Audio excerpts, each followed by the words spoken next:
जिसमें योगेश्वर श्री कृष्ण और गोपीश्वर महादेव दोनों की मंगलमय लीला हुई है। सुखदेव जी राजर्षि परीक्षित को जब ये महाराज का प्रकरण कहते हैं, परीक्षित राजा के मन में कुछ प्रश्न हुए। संस्थापनाय धर्मस्य प्रशमाय तरस्य च अवतीर्णो ही भगवान ईश जगदीश्वर। बोले मुनिवर, धर्म की परिस्थापना के लिए भी भगवान का अवतरण होता है। संस्थापनाय धर्मस्य, पर भगवान ये पावन लीला करके कौन से धर्म की परिस्थापना कर रहे हैं, ये प्रश्न हुआ। तो भगवान की इस मंगलमय लीला का स्मरण करके सुखदेव जी कह रहे हैं, परीक्षित, भगवान की ये जो मंगलमयी महाराज की लीला है, जिसमें हजारों हजारों गोपिकाएं भाव मग्न होकर के ठाकुर जी की मुरली पर नृत्य कर रही है,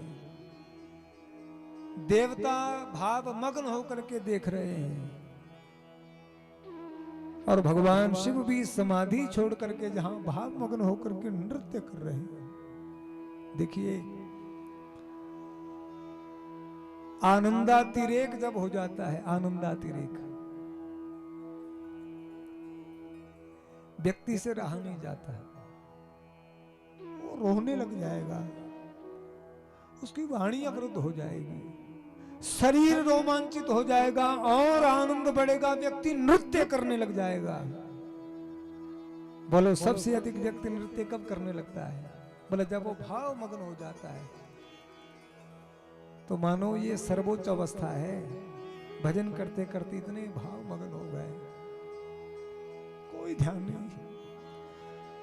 आप सोचो, देवाधिदेव महादेव इतने भाव मग्न हो गए, नृत्य कर रहे हैं भगवान गोपीश्वर बनकर। ये महाराज का आनंद है, ठाकुर जी की सन्निधि का आनंद है। रहा नहीं जा रहा है, वो भी भाव मग्न होकर के नृत्य कर रहे हैं। तो आपने पूछा, ये कौन से धर्म की स्थापना हो रही है? सुखदेव जी कहते हैं, साधारण से साधारण व्यक्ति भी भगवान की ओर आकृष्ट हो जाए, ऐसी लीला करते हैं भगवान, कि सबका ध्यान मेरी ओर लग जाए, ऐसा लीला करते हैं भगवान। इससे क्या होगा? भले इसी से तो सबका मंगल होगा। समस्या क्या है? समस्या यह है कि हमारा ध्यान भगवान में ही नहीं लग रहा है।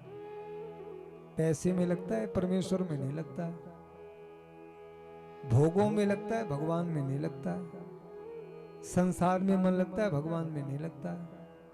तो भगवान ऐसी लीला करते हैं कि इन सबका ध्यान मेरी तरफ लगे, तब जाएगा इनके दुख, इनकी परेशानियां, इनकी समस्याएं तब दूर होंगी जब ये मेरी तरफ देखेंगे। तो अपने में लगाने के लिए भगवान ऐसी लीला करते हैं। देखो, छोटे से बच्चे का ध्यान करने, अपनी ओर खींचने के लिए माँ कई कुछ बच्चे को दिखाती है कि नहीं, बेटा ये ले, इसी बहाने क्या होगा? बोले मेरे पास आ जाएगा। ऐसे ही ठाकुर जी मंगल में लीला करते हैं ताकि भूले भटके जीवों का ध्यान भगवान की ओर लग जाए। हम भगवान के ही अंश हैं। संसार में प्रत्येक व्यक्ति आनंद चाहता है, सुख चाहता है, पर सुख चाहता क्यों है? क्यों संसार में सबको सुख ही चाहिए? क्यों सबको आनंद चाहिए? बोले क्योंकि हम भगवान के अंश हैं। ईश्वर अंश जीव अविनाशी। तो हम भगवान के अंश है ना, और भगवान है आनंद घन, जो आनंद सिंधु सुख राशि, सी करते त्रिलोक सुपासी। ऐसे भगवान के हम अंश हैं। तो इसलिए हमारी भी इच्छा होती है हमको सुख मिले, पर वो सुख और कहीं नहीं मिलेगा, भगवान का आश्रय लेकर के ही प्राप्त है। भगवान ही आनंद कंद है। सुखदेव जी कहते हैं, सब जीवों को आनंद कब मिलेगा? जब वो भगवान की ओर आकृष्ट होंगे, तो भगवान ऐसी लीला करते हैं कि सबका ध्यान मेरी ओर बुले, ताकि ये जो जीव भटक रहा है जन्म जन्म से आनंद के लिए, इसको आनंद मिले, इसके लिए लीला। ईश्वरस्य वचः सत्यम तथैवाचरितम् क्वचित्। सुखदेव जी ने बहुत पावन समाधान किया और सब ऋषि मुनियों की उपस्थिति में राजर्षि परीक्षित को श्री सुखदेव महामुनि कह रहे हैं कि भक्ति पराम भगवती प्रतिलभ्य कामः। भगवान की भक्ति की प्राप्ति होती है इस लीला का स्मरण करने से। ऐसा ये दिव्य महाराज का प्रकरण है। और एक अध्याय में फिर सुखदेव जी ने युगल गीत की चर्चा की। महाशिवरात्रि के पर्व पर अंबिकावन की यात्रा की, सबने शिव पार्वती का, अंबिका का पूजन किया, शिव का पूजन किया। गोपिकाएं भगवान की युगल लीला का स्मरण करती हैं। गोपिकाएं मिलती हैं, ठाकुर जी की लीलाओं का गान करती हैं। और नारद जी से जब कंस को पता चला कृष्ण मेरे काल है, तो उसने, कंस ने निर्णय किया अब मैं किसी को नहीं भेजूंगा, कृष्ण बलराम को ही मथुरा बुलाऊंगा। कंस सोचने लगा, पहले मेरे काल को मारने के लिए गई पूतना, और ऐसी गई कि आई ही नहीं। तो फिर पूतना को ढूंढने के लिए फिर हमने सकटासुर को भेजा, वो ऐसा ढूंढने गया, वो भी नहीं आया। फिर उसको ढूंढने के लिए हमने तृणावर्त को भेजा, वो भी नहीं आया। बोले नारद जी आपने अच्छा किया गुरुजी, अब बता दिया। ये जाते हैं मेरे काल मारने के लिए और अपने आप ही काल के ग्रास बन जाते हैं। बोले अब कृष्ण बलराम को मारने के लिए किसी को भेजूंगा नहीं, यहां बुलाऊंगा। अरिष्टासुर, केसी, धेनुकासुर, इतने सब जो भेजे थे, जो कोई लौट करके नहीं आया, सबको भगवान ने ब्रज की रज प्राप्त करवा दी। कंस ने निर्णय किया और अक्रूर जी को कहा आप जाकर के वृंदावन से कृष्ण बलराम को ले आए, यहां मैं अपने काल को मारूंगा। अक्रूर जी कहने लगे महाराज होना तो वही है जैसे भगवान की इच्छा होगी। होई सोई राम रचि राखा, हरि इच्छा भावी बलवाना। मनुष्य के सोचे कहां होता है, हरि सोचे तत्काल। भगवान ही सत्य संकल्प है, सत्य व्रतम। भगवान का नाम है सत्य व्रत, कि जो भी संकल्प करेंगे वो पूर्ण होगा ही। और हमारे तो कितने संकल्प ऐसे किए, संकल्प पर पूरे कभी नहीं हुए, सोचा कहीं कुछ हुआ नहीं। हमारे संकल्प केवल अपने सुख के लिए होते हैं और भगवान का संकल्प सारे जगत के मंगल के लिए है। अक्रूर जी सोचने लगे पर चलो हमको सौभाग्य मिल रहा है। अक्रूर जी रथ लेकर के आए मथुरा से वृंदावन, गोपाल जी का दर्शन पाया। श्री कृष्ण बलराम का दर्शन करके अक्रूर जी अत्यंत प्रसन्न हुए, भाव विहल हो गए। नंद बाबा यशोदा ने आदर सत्कार किया। अक्रूर जी ने सब कहा कि राजा कंस यज्ञ कर रहे हैं, सबको बुलाया है। दूसरे दिन लोग तैयार हो गए, बैलगाड़ियों में बैठे, कृष्ण बलराम रथ पर बैठे। सखा भी जा रहे हैं, बाबा नंद बाबा भी जा रहे हैं, यशोदा जी, रोहिणी माता और कितनी गोपियां जो नहीं जा रहे हैं वो रो पड़े। पर श्री कृष्ण कह रहे हैं आप रोइए मत, बाबा हमारे साथ में है, हम अकेले थोड़े ही जा रहे हैं। श्री कृष्ण बलराम को लेकर के अक्रूर जी निकले। रास्ते में यमुना तट पर रथ खड़ा किया, यमुना जी में स्नान किया, भगवान का चतुर्भुज रूप देखा। अक्रूर जी ने भगवान की स्तुति की। बड़ा सुंदर भागवत जी में अक्रूर जी के द्वारा जो भगवान की स्तुति हुई है वो प्रकरण है। अक्रूर जी भगवान की स्तुति करते हुए कहते हैं, ये ठाकुर जी आपके श्री चरणों में हम वंदन करते हैं। नमस्ते वासुदेवाय सर्वभूत क्षयाय च ऋषिकेश नमस्तुभ्यं प्रपन्नं पाहि मां प्रभो। हे वासुदेव, आपके चरणों में मैं प्रणाम करता हूँ, मुझ शरणागत को स्वीकार कर लीजिए, मुझ शरणागत की रक्षा करिए। अक्रूर जी को पता चल गया ये तो साक्षात श्री हरि है। चतुर्भुज रूप दिखा दिया ठाकुर जी ने कि दो भुज और चतुर्भुज में अंतर नहीं है, एक ही तत्व है।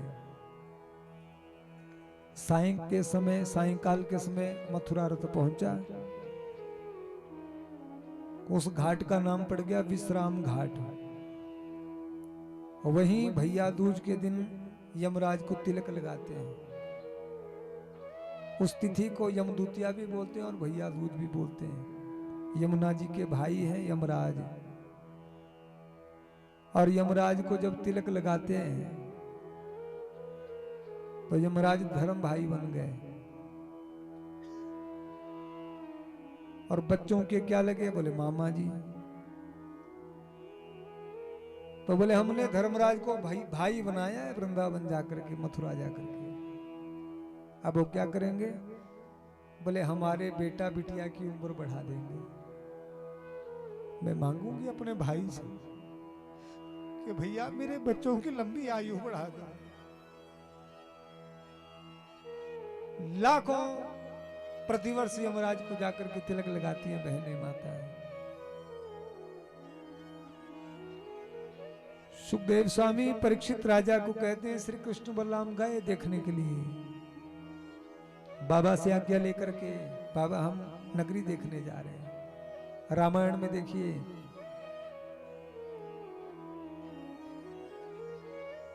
रघुनाथ जी ने, लक्ष्मण जी ने आज्ञा ली और गुरु ने भेजा, विश्वामित्र जी ने भेजा, जाओ नगरी देख करके आओ। और यहां बाबा ने आज्ञा की, वहां विश्वामित्र बाबा ने आज्ञा की, यहां नंद बाबा ने आज्ञा की, जाओ। कृष्ण बलराम सखाओं के साथ मथुरा राजमार्ग में गए। कंस का धोबी मिला, वो तो भूल गया है, ठाकुर जी भूले नहीं है, तुरंत पहचान गए। कौन है? बोले वही है। रामावतार में तो हम कुछ नहीं कर पाए, मर्यादाएं बहुत है। अब जैसे ही भगवान ने अपने सखाओं को कहा, बोले कुछ चाहिए? सखा बोले वाह क्या बढ़िया कपड़े ले जा रहे हैं, तो मांगो। कंस का धोबी भगवान के सखाओं को डराने लगा। भगवान को तो बहुत बढ़िया अवसर मिल गया। बोले रामावतार में तो हमारे हाथ बंधे थे, और भगवान ने देर ही नहीं लगाई और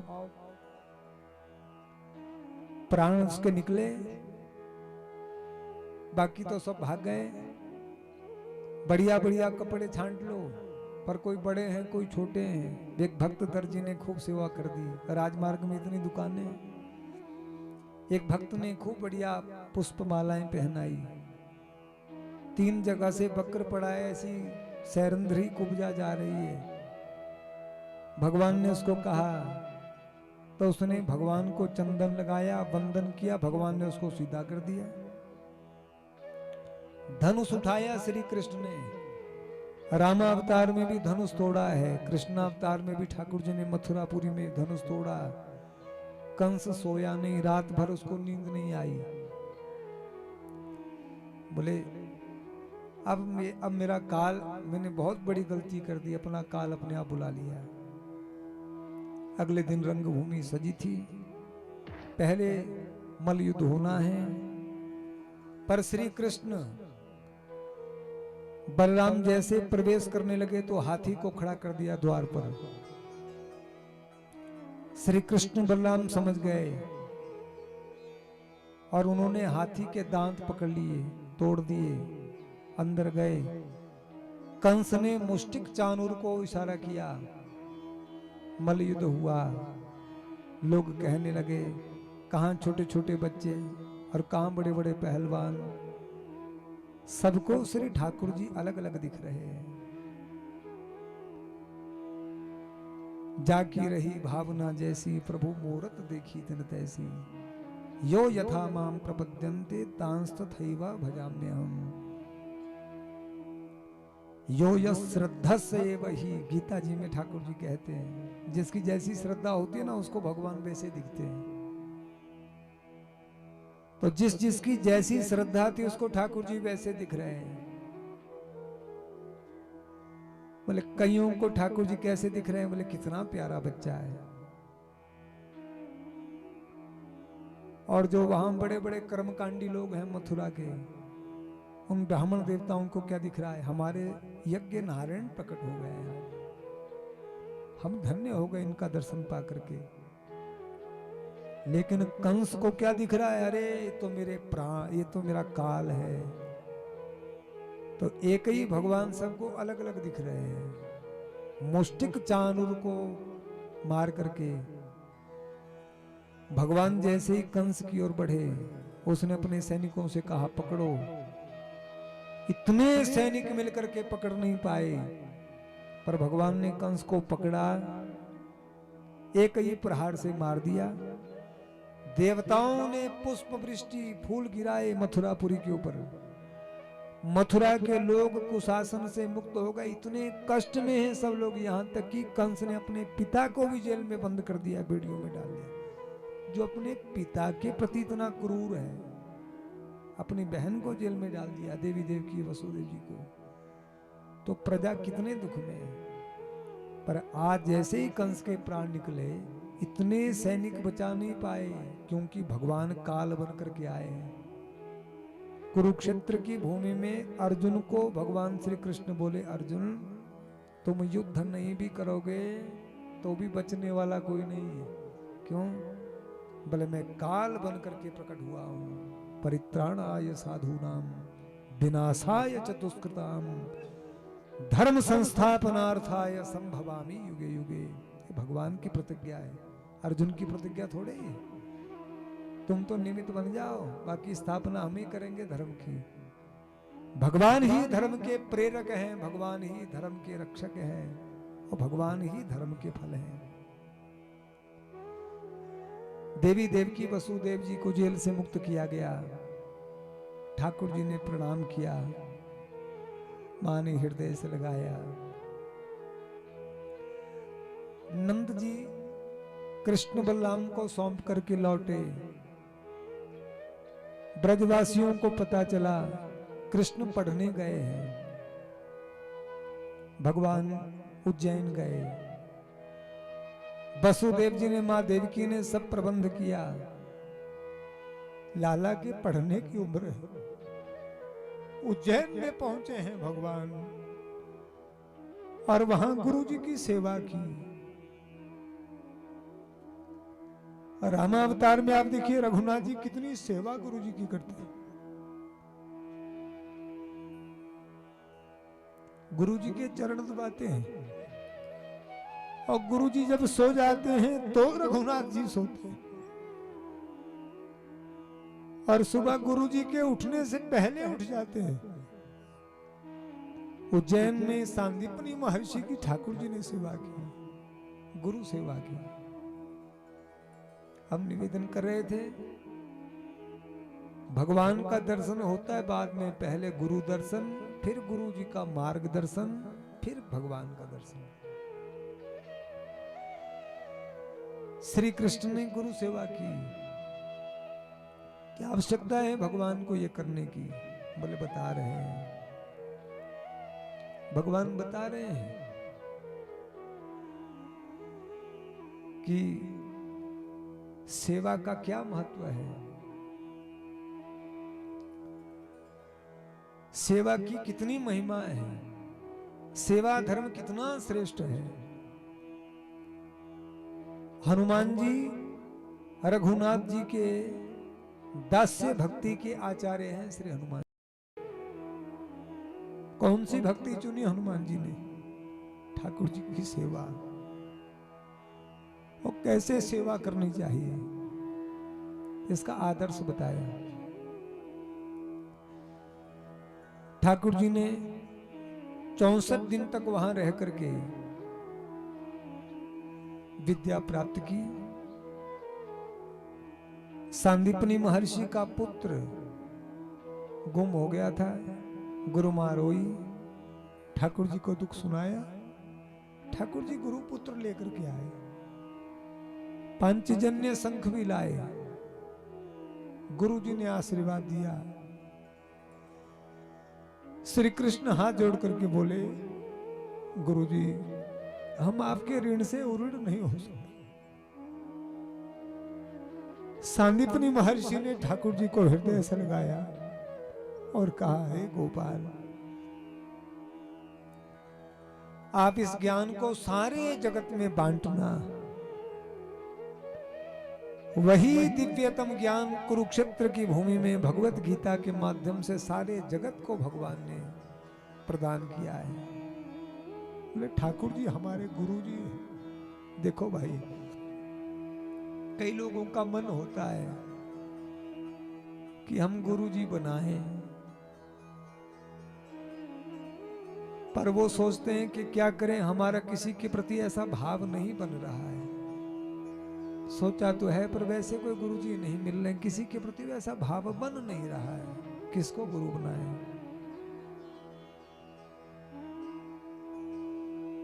तो तुरंत ठाकुर जी को अपना गुरु बना लीजिए। ठाकुर जी हमारे गुरु जी। और गुरु जी का मंत्र क्या है? बोले भगवत गीता मंत्र। ये हमारे गुरु जी का उपदेश है। और गुरु जी कौन है? बोले ठाकुर जी। कृष्णम वंदे जगत गुरु। बोलो सब गुरुओं के गुरु भगवान ही है कि नहीं? भगवान हमारे गुरु। ऐसा भाव आप रखेंगे तो भगवान स्वयं से सारी व्यवस्था अपने आप से कर देंगे।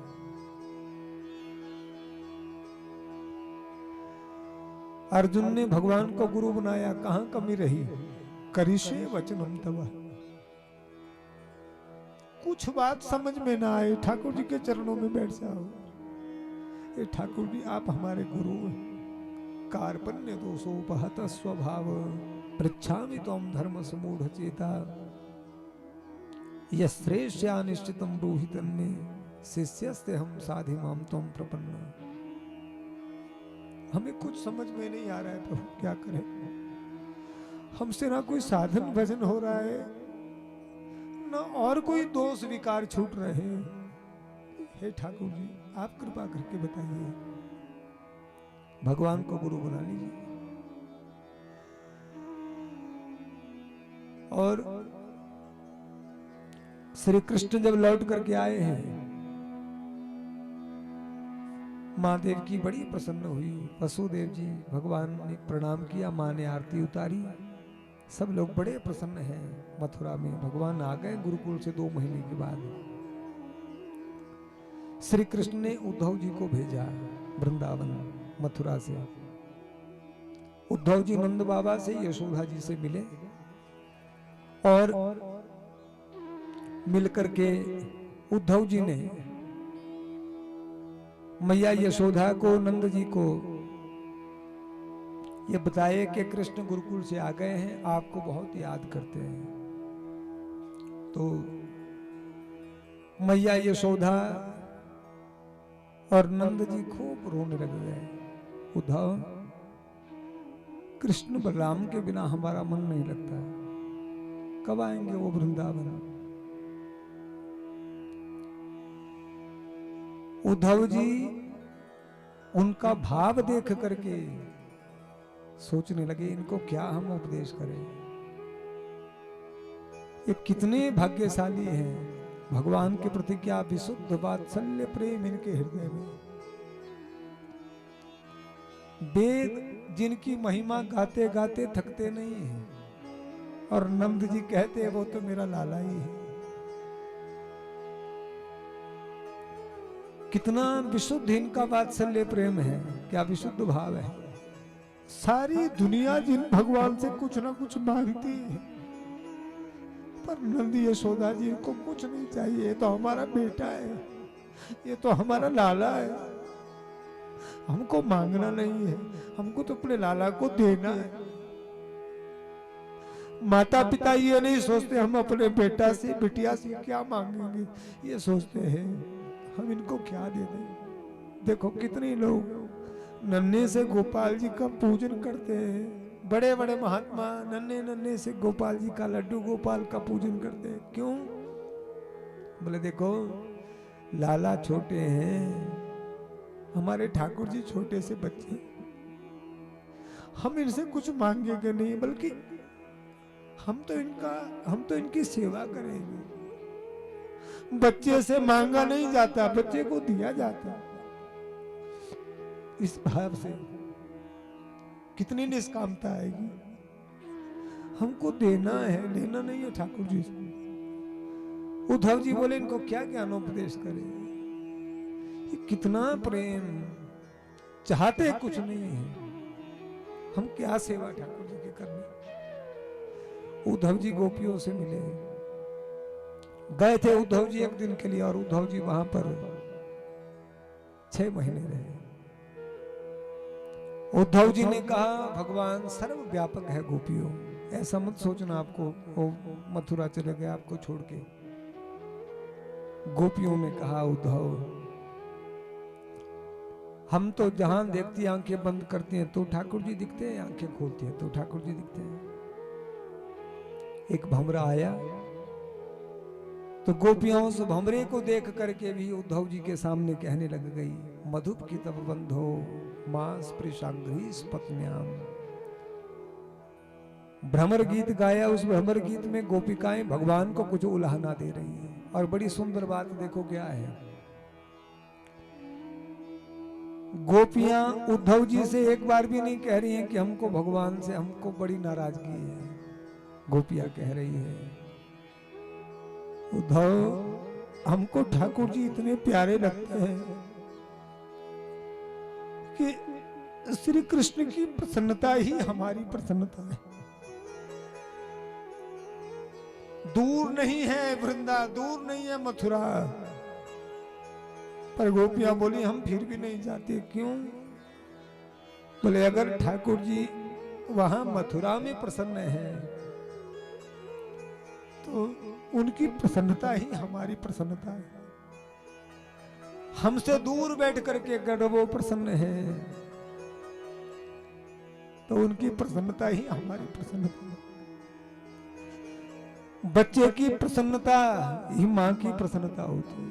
हमारे बच्चे जिसमें प्रसन्न है वो हमारी प्रसन्नता है। पति की प्रसन्नता ही धर्म पत्नी की प्रसन्नता होती है। मेरे पति जिसमें प्रसन्न है वो मेरी प्रसन्नता है। और भगवान की प्रसन्नता ही भक्त की प्रसन्नता होती है। हमारे राघव जिसमें प्रसन्न है, हमारे माधव जिसमें प्रसन्न है, वही। उद्धव जी जब वृंदावन से आए तो भक्ति से जीवन परिपूर्ण हो गया है। ज्ञानी तो थे, अब भक्त भी हो गए।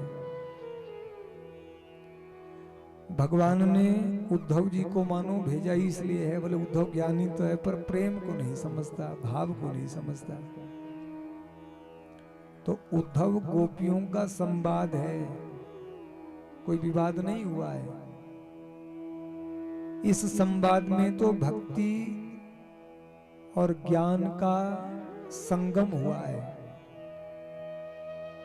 भक्ति की और ज्ञान की धारा मिली है।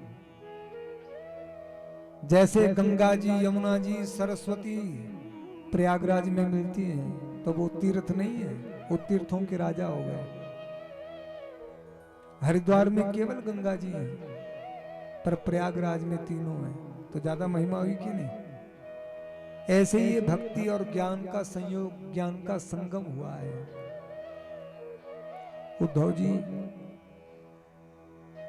6 महीने के बाद जब लौटे, भगवान बड़े प्रसन्न हुए।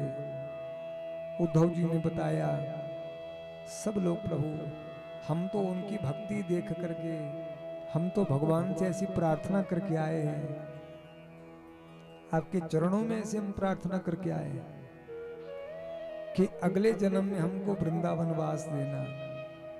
भक्ति की भूमि है, वो भाव की भूमि है, वहां जाने से भी भाव जागृत होगा, साधन तो दूर की बात है। और उद्धव जी ने गोपियों के चरणों को वंदन करते हुए देखो कितनी सुंदर बात कही है। उद्धव जी बोले हैं, वंदे नंद ब्रज स्त्रीणाम रेणुमभीक्षण सह यासाम हरि कथा पुनाति भुवन त्रयम्। वंदे नंद ब्रज स्त्रीणाम पादरेणुमभीक्षण सह यासाम हरि कथोद्गीतम पुनाति भुवनत्रयम्। बोले गोपियों के चरणों की धूली को मैं प्रणाम करता हूँ, जिन्होंने भगवान की महिमा को गा करके त्रिभुवन को पवित्र कर दिया है। भगवान कहते मद भक्ता भुवनम पुनाति, मेरे भक्त त्रिभुवन को पवित्र कर देते हैं। अरे भगवान पवित्र करते हैं कि भगवान के भक्त पवित्र करते हैं? तो भगवान कहते हैं मेरे पवित्र भुवन को पवित्र कर देते हैं। त्रिभुवन को पवित्र करते हैं कौन? भगवान कहते हैं मेरे भक्त। कैसे? बोले मेरे भक्त जब कथा का आयोजन करवाते हैं, सैकड़ों सैकड़ों लोग सुनते हैं, सब जगह भगवान की पवित्र कीर्ति का गुणगान होता है, सारा वातावरण पवित्र होता है, तो भगवान अपनी महिमा थोड़ी गा रहे हैं, भगवान के भक्त भगवान की महिमा गा रहे हैं। श्रीमद् रामचरितमानस का पाठ कर रहे हैं तो बोलो भगवान पवित्र कर रहे हैं कि आप पवित्र कर रहे हैं? अरे भाई आप पाठ कर रहे हैं तो आप सारे वातावरण को पवित्र कर रहे हैं। इसलिए भगवान कहते हैं मद भक्ता भुवनम पुनाति। गोपियां भगवान की पवित्र कीर्ति गाती हैं तो भगवान उद्धव जी कहते हैं इन्होंने तो त्रिभुवन को पवित्र कर दिया आपकी महिमा गा गा करके, भुवनम पुनाति। उसके बाद मथुरा पर आक्रमण हुआ, जरासंध ने किया, क्योंकि जरासंध की बेटियां कंस को ब्याही थी, बदला लेने के लिए कंस की मृत्यु का जरासंध ने आक्रमण किया। मगध से आया, बिहार से 23 अक्षौणी सेना लेकर के आया, हार गया तो भाग गया, पर फिर से वो तैयारी करने लगा तो भगवान ने एक बड़ी सुंदर पूरी बनवाई लोगों के लिए। बोले जरासंध फिर आएगा, सारी प्रजा फिर से परेशान होगी, तो विश्वकर्मा को याद किया। विश्वकर्मा जी ने हाथ जोड़ करके पूछा क्या आज्ञा है प्रभु? भगवान ने कहा एक पूरी बनाओ। तो विश्वकर्मा जी ने भगवान के लिए घर बनाया। विश्वकर्मा जी ने भगवान की सेवा की और द्वारिका में देखो भगवान का अद्भुत महल बनाया। द्वारिकापुरी का निर्माण विश्वकर्मा जी की जो श्रेष्ठ तम जो कृतियां हैं उनमें से एक है द्वारिकापुरी। विश्वकर्मा जी वहां के शिल्पकार हैं। देव शिल्प विश्वकर्मा, देव शिल्पी विश्वकर्मा जी ने द्वारिका बनाई। लोग सोए सोए भगवान ने मथुरा से द्वारिका पहुंचा दिए। जरासंध 17 बार आया, हार गया। फिर उसने ब्राह्मणों से प्रार्थना की कोई अनुष्ठान करिए कि मैं जीत जाऊं। जीत गया तो आपको इतनी दक्षिणा दूंगा, पर हार गया तो फिर मुझसे बुरा कोई नहीं होगा। अब ब्राह्मण लोग मगध में बड़े संकट में पड़ गए, क्या करें? ये तो कभी जीत ही नहीं सकता भगवान से, पर चलो कोई बात नहीं, हम भगवान से प्रार्थना करते हैं। सुखदेव जी कहते हैं जरासंध के आने से पहले एक असुराया नाम था कालेवन, नारद जी को मिला और नारद जी से कहने लगा हम कोई लड़ने वाला नहीं मिल रहा है। नारद जी बोले चले जाओ मथुरा। ये मथुरा आया, जैसे श्री कृष्ण को देखा तो कालेवन सोचने लगा ये तो छोटा सा बालक है, अभी किशोर अवस्था है प्रभु की। तो कालेवन ने कहा मैं इस बच्चे से युद्ध नहीं करूंगा, पर इसको पकड़ के ले जाऊंगा। पकड़ने लगा, भगवान बोले पकड़ भी नहीं पाओगे। पकड़ने लगा, भगवान भागे और भागते भागते भगवान एक गुफा में चले गए। उस गुफा को कहते हैं मुचुकुंद गुफा। और ये राजस्थान में है, ब्रज के साथ में लग जाते हैं ना राजस्थान की सीमा, और वहां तालाब भी है। अभी श्रीधाम वृंदावन से होते हुए पीछे कुछ महीने पूर्व हरिद्वार में कथा थी। वो जो भी इस कथा में एक महात्मा भी आए थे परसों, तो हरिद्वार में पहले कथा थी, फिर ठाकुर जी ने ऐसा सुंदर संयोग बनाया कि हरिद्वार से हम लोग चले गए श्री जगन्नाथपुरी। तो 2 दिन तो जाने में लगे। तो हरिद्वार से ही ट्रेन थी, तो पहले फिर पहले वहीं से मथुरा, दिल्ली, दिल्ली मथुरा, और फिर रास्ते में ट्रेन में बैठे बैठे ही एक कोई व्यक्ति वहीं के थे। तो बैठे बैठे हमको ध्यान आया, हमने कहा ऐसी ऐसी जगह भागवत जी में आया है मुचुकुंद गुफा। तो वो बोले हम आपको दिखाएंगे। तो ट्रेन में बैठे बैठे उन्होंने कहा ये वो स्थान है, वहां सरोवर भी है हजारों, और वहां का तो इतने सारे लोग वहां दर्शन करने के लिए आते हैं। ठाकुर जी ने उसी जगह मुचुकुंद भक्त पर कृपा की, कालयवन को भस्मीभूत किया। 18वीं बार जरासंध आया, भगवान दाऊ भैया को बोले भागो। भागना क्यों है? बोले इतने सारे ब्राह्मण प्रार्थना कर रहे हैं, हे ठाकुर जी आपने 17 बार जरासंध को हराया है, ये भाग करके आया है, एक बार आप भी ऐसी लीला कर लीजिए, हमारी जान भी बच जाएगी, जरासंध की बड़ी श्रद्धा भी होगी। नहीं तो ये सोचेगा कि इन पंडितों ने अच्छे से जप नहीं किया, अब की बार 17 बार हारा तो उसका दोष नहीं, पर अब की बार ये दोष हमको ही देगा, इन ब्राह्मणों ने मन लगा करके जप नहीं किया। बोलो, तो भगवान तो ब्रह्मण्य देव है। भगवान कहते हैं ब्राह्मण मेरा मुख है, उसकी वाणी झूठ नहीं होनी चाहिए। ब्राह्मण किसी को हृदय से कुछ कह दे, भगवान कहते हैं वो पूर्ण होना चाहिए। ये मेरा मुख है।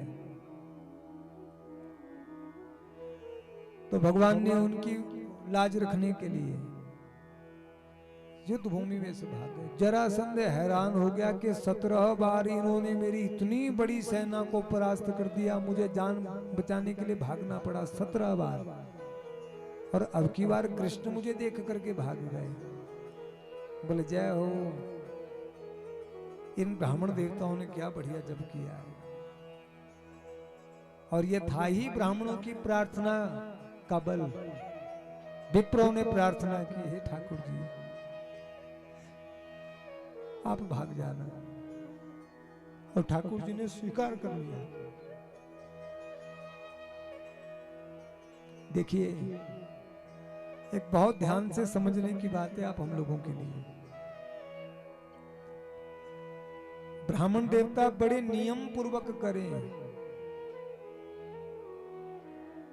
वो तो विधान है, लेकिन कोई ब्राह्मण देवता आपके कुल पुरोहित ब्राह्मण देवता हृदय से भी किसी ब्राह्मण को ये आशीर्वाद दे दे तो भले ही वो ब्राह्मण देवता जप कम भी करें, आशीर्वाद हृदय से दे देंगे तो उनको उनको उनको फल मिलेगा ही। सच्ची घटना हम आपको सुना रहे हैं, एक संत के मुख से सुनी हुई बात। महाराष्ट्र में एक बहुत बड़े सेठ कोई है, अभी भी उनके संतान नहीं थी। उनको किसी ने बताया आप काशी में जाकर के भगवान विश्वनाथ जी की चरण सन्निधि में अनुष्ठान कराइए। तो उन सेठ जी ने व्यवस्था कर दी। पहले दिन अपने आप गए, वहां जाकर के सब पूजन करवा दिया, स्थापना हो गई, ब्राह्मण देवता पूजा में बैठे। सेठ जी को बड़ा जरूरी काम आ गया तो वो काशी से आ गए फिर महाराष्ट्र। तो वहां जो ब्राह्मण लोग उनके लिए अनुष्ठान कर रहे हैं, सेठ जी ने वहां व्यवस्था की है कुछ लोगों की। तो सेठ जी पूछने लगे कि कैसा चल रहा है अनुष्ठान। तो सेठ के मुनीम जी ने कहा, बोले सेठ जी ये जो ब्राह्मण बालक जो अनुष्ठान कर रहे हैं, अब कई तो ब्राह्मण उम्र के छोटे छोटे बालक भी हैं। तो बोले कई तो हमने ऐसे देखे कि वो माला जपते जपते बढ़िया नींद आ जाती है। तो हम तो पूरा ध्यान रख रहे हैं, इनको कोई कमी ना आए, भोजन पानी सब व्यवस्था बहुत अच्छे से हो रही है। पर क्या करें, कई ब्राह्मण देवता थोड़ी आयु के हैं, कोई बालक हैं, तो चल रहा है।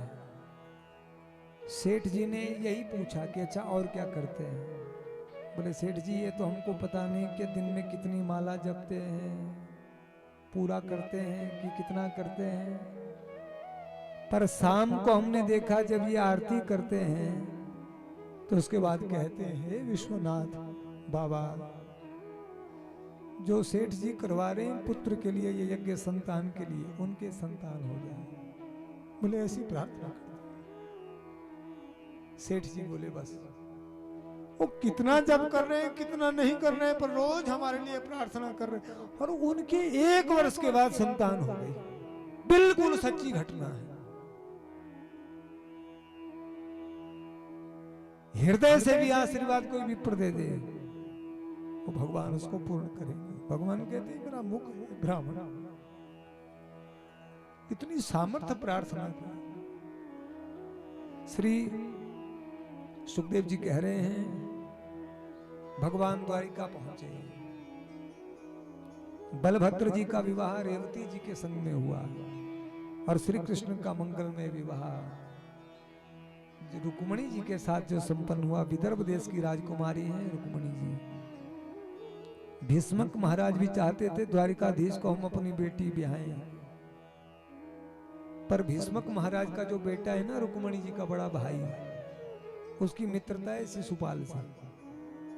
उसने अपनी मर्जी से रुक्मणी जी का विवाह तय कर दिया। रुक्मणी जी को पता चला, रोई। सखियों ने कहा, राजकुमारी ने पत्र लिखा। पत्र लेकर के एक विप्र देवता आए महाराष्ट्र से गुजरात, साथ साथ में है ना विदर्भ और द्वारिका धाम, ज्यादा दूर नहीं है, द्वारिका से विदर्भ साथ में ही है।